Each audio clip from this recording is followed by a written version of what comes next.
এই যে গণতান্ত্রিক যে যাত্রা আমাদের, এই গণতান্ত্রিক যাত্রায় আমরা নির্বাচন কমিশন কোনো নির্দিষ্ট ধর্মের কাছে দিতে চাই না, কোনো ধর্মীয় রাজনৈতিক দলের কাছেও দিতে চাই না, অথবা কোনো ফ্যামিলির কাছেও আমরা এই নির্বাচন কমিশন বর্গা দিতে চাই না। আমরা চাই নির্বাচন কমিশনটা জনগণের হবে। এই জন্য আমরা জুতোর তলা ক্ষয় করে হলো বারবার এই নির্বাচন কমিশনের কাছে আসি, আপনাদের সামনে দাঁড়াই।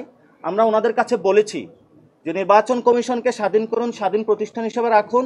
না আপনারা জিয়া ফ্যামিলি, না মুজিব ফ্যামিলি, না রহমান ফ্যামিলি, না কোনো নির্দিষ্ট ধর্ম, কোনো একটা সেক্ট, যেটা আমাদের আপনারা জানেন যে একটি দল নিজস্ব ব্যানার জামায়াত ইসলামী নাম দিয়েছে, কিন্তু আমরা বাংলাদেশে লক্ষ্য করছি হাজারো, এখানে 90% মানে মুসলমান, যাদের সকলের ধর্ম ইসলাম, কিন্তু আজকে ইসলামকে 10%-এ টেনে এনে তারা নির্বাচন থেকে শুরু করে বাংলাদেশের পলিটিক্যাল এরিনা কিন্তু সর্ব জায়গায় এই ধরনের একটি মাফিয়াগিরির প্রচেষ্টা চালাচ্ছে।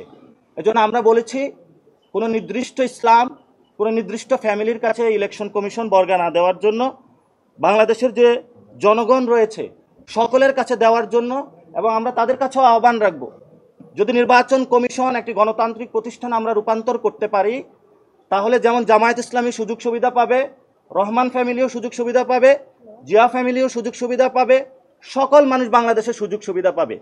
কিন্তু আর যদি 3 থেকে 4টা বা ডিজিএফআই এদের কাছে বর্গা দেওয়া হয়, তাহলে বাংলাদেশের অধিকাংশ 90% মানুষকে বঞ্চিত করা হবে। এজন্য বলেছি জনগণের পক্ষে নির্বাচন কমিশনকে দাঁড় করানোর জন্য আমরা তাদের কাছে স্পষ্টভাবে লিখিত দিয়েছি।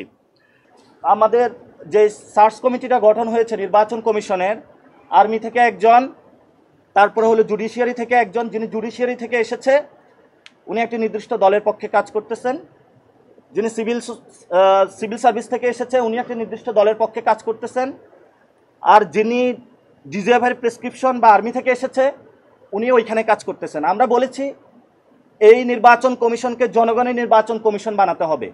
এটা কোনো দল নয়, জুডিশিয়ারিতে যারা বসেছে দখল দিয়েছে তাদেরও নয়, যারা সিভিল সার্ভিসে বসেছে তাদেরও নয়, কোনো ক্যান্টনমেন্টেরও নয়, কোনো ডিজিএফের হেডকোয়ার্টারের এটারে কোনো ক্যান্টনমেন্ট সদর দপ্তর বানানো যাবে না।